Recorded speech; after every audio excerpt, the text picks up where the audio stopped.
সুধী দর্শকবৃন্দ, আমার আজকের ভিডিওতে আমি 1947 পরবর্তী পাকিস্তানের অভ্যন্তরীণ উপনিবেশবাদ ও রাজনৈতিক ক্ষমতা নিয়ে লেখক বার্নার্ড অরি লেভি তার বাংলাদেশ যখন স্বাধীন হচ্ছিল বইয়ে যে লেখা লিখেছেন সেটি আমি আজকের ভিডিওতে বলবো। পাকিস্তানের রাষ্ট্রযন্ত্র তিনটি প্রায় প্রতিদ্বন্দ্বী অধিপতি শ্রেণীর স্বার্থের প্রতিনিধিত্ব করে। ক. সামন্তবাদী, খ. জাতীয়তাবাদী বুর্জোয়া, গ. নব্য উপনিবেশবাদী বুর্জোয়া। আসলে চতুর্থ একটি স্বার্থেরও প্রতিনিধিত্ব করে পাকিস্তানি রাষ্ট্রযন্ত্র, পাঞ্জাবের স্বার্থ। এটির গুরুত্ব সর্বাধিক। সত্যি বলতে কি, পাকিস্তানি রাষ্ট্র অন্য তিনটি স্বার্থের প্রতিনিধিত্ব করে শুধুমাত্র চতুর্থ স্বার্থটি হাসিল করার জন্য। পাকিস্তানে মিলিটারি ও টেকনোক্র্যাটদের স্বার্থ রক্ষার জন্য রাজনীতিবিদদের একঘরে করে রাখা হয়েছিল।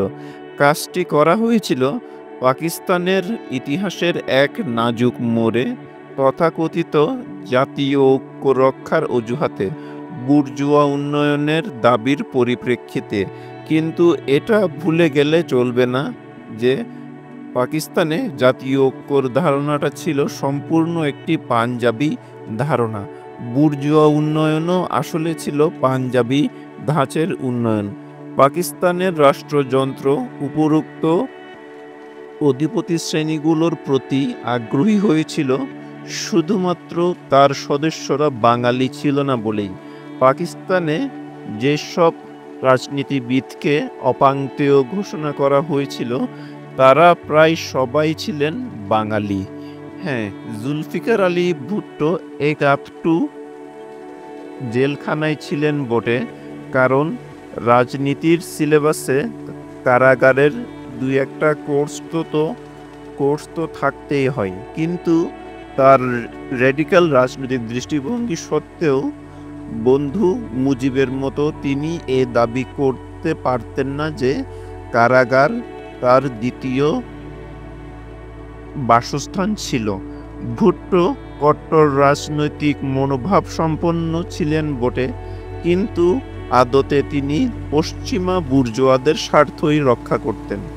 শেখ মুজিবুর রহমান নির্বিবাদী ছিলেন এবং বাঙালি পাতি বুর্জোয়াদের স্বার্থের পক্ষে কথা বলতেন। বাঙালি রাজনৈতিক তারকাদের যখন বিশ্বাসঘাতকতার অপবাদ আর রাজনৈতিক নির্বাসন, এই দুইয়ের মধ্যে যে কোনো একটিকে বেছে নিতে বলা হলো, তখন তারা পাকিস্তানের কর্তা ব্যক্তিদের মনোভাব খুব তাড়াতাড়ি বুঝে নিয়েছিলেন। হয় নাজিমুদ্দিনের মতো মোর ক্যাথলিক দেন পোপ হয়ে নিজের প্রদেশের বাংলার স্বার্থের সাথে বিশ্বাসঘাতকতা করতে হবে, অথবা হোসেন শহীদ সোহরাওয়ার্দীর মতো দেশের বাইরে নিক্ষেপ করা হবে। একের পর এক বাঙালি রাজনীতিবিদদের বরখাস্ত করা হয়েছে, চরম অপমান করা হয়েছে, বিনা বিচারে যাদের কারাগারে আটকে রাখা হয়েছে। ক. মধ্যবিত্ত কৃষকের প্রতিনিধি শেরে বাংলা একে ফজলুল হক, যিনি ঐতিহাসিক লাহোর প্রস্তাবের প্রস্তাবক। খ.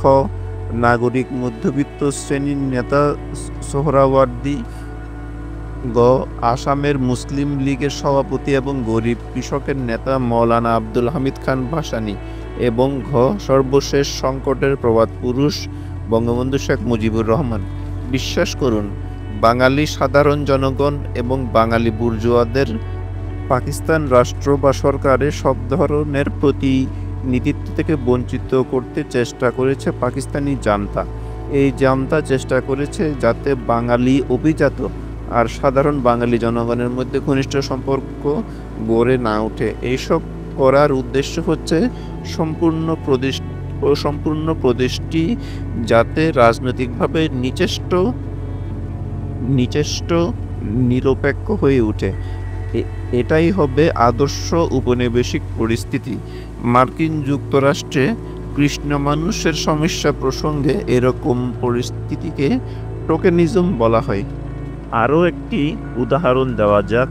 পাকিস্তান রাষ্ট্রের একটি বিশেষ বৈশিষ্ট্য হচ্ছে এই রাষ্ট্রে আইন ও বিচার বিভাগের মধ্যে ভারসাম্যর অভাব আছে। দুই প্রদেশের মধ্যে যে দ্বন্দ্ব রয়েছে সেই দ্বন্দ্বের সাথেও এই ভারসাম্যহীনতা বিশ্বাসঘাতকতা করে। 1958 সালের আগে পাকিস্তান রাষ্ট্র একের পর এক নোংরা সিভিল অভ্যুত্থান ঘটিয়েছে এবং প্রতিটি অভ্যুত্থানের উদ্দেশ্য ছিল পূর্ব বাংলার ক্ষতি করা। 1953 সালের অভ্যুত্থানের লক্ষ্য ছিল নাজিমুদ্দিনের সরকার, আর এই নাজিমুদ্দিন ছিলেন বাঙালি। নাজিমুদ্দিনকে প্রধানমন্ত্রীর পদ পর্যন্ত টেনে তোলা হয়েছিল যাতে সে কর্তাদের প্রতি বংশোদ্ভূত থাকে, কিন্তু যে মুহূর্তে তার চারপাশে একটা বাঙালি রাজনৈতিক বা গোষ্ঠী বা বাঙালি প্রেশার গ্রুপ সৃষ্টি হয়ে গেল, অনতিবিলম্বে সেই উপদলটিকে চূর্ণ বিচূর্ণ করে দেওয়া হয়েছিল। 1954 সালে ফজলুল হকের প্রাদেশিক সরকার ভেঙে দেওয়া কেন্দ্রীয় সরকারের ক্ষমতার অপব্যবহারের আরেকটি উদাহরণ। এটিও বাঙালির স্বার্থের বিরুদ্ধে গেছে। দর্শনীয় এক নির্বাচনী সাফল্যের পর ফজলুল হক ক্ষমতায় আসেন।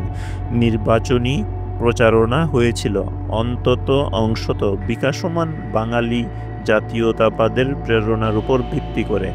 ফজলুল হককে বরখাস্ত করে পুরো বাঙালি জাতিকেই অপমান করা হয়েছিল। অবশেষে 1954 সালের অক্টোবর মাসে যখন গভর্নর জেনারেল গোলাম মোহাম্মদ জাতীয় সংসদ ভেঙে দিয়ে জরুরি অবস্থা জারি করেছিলেন, তখন পূর্ব বাংলা আরও একবার রাষ্ট্রের দান্দাবাজির শিকার হয়েছিল। বাঙালি সাংসদেরা নির্বাচনে জয়ী হয়ে নিজেদের এতই শক্তিশালী বোধ করেছিলেন যে তারা এক ভয়ানক আইন প্রণয়নের প্রস্তাব দিয়ে বসেছিলেন।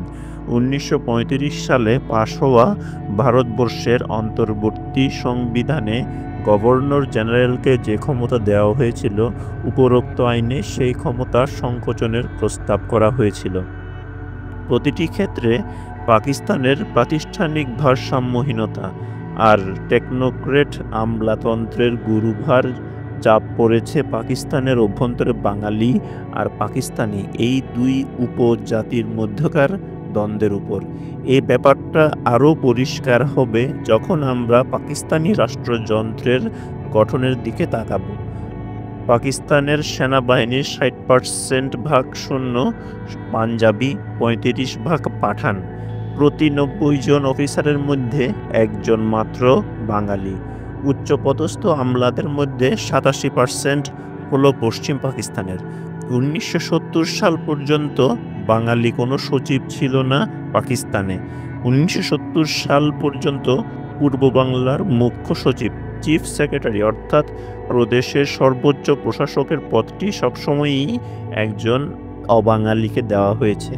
মন্ত্রী পরিষদের গুরুত্বপূর্ণ পদগুলো যেমন অর্থমন্ত্রী, স্বরাষ্ট্রমন্ত্রী, প্রতিরক্ষা মন্ত্রী ইত্যাদি পদে পশ্চিম পাকিস্তানের একচেটিয়া অধিকার ক্রমাগত অক্ষুণ্ণ থেকেছে। মোট কথা, পাকিস্তান রাষ্ট্রযন্ত্রের সিদ্ধান্ত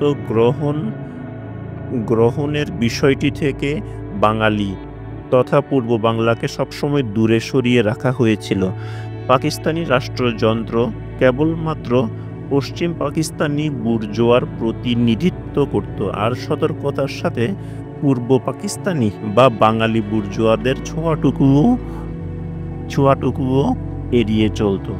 সুধী দর্শকবৃন্দ, আমার আজকের এই ভিডিওটি এখানেই সমাপ্ত হলো। যদি আমার ভিডিওটি আপনাদের ভালো লাগে তাহলে আমার ভিডিওটিতে লাইক এবং কমেন্ট করবেন এবং আমার চ্যানেলটিকে সাবস্ক্রাইব করবেন।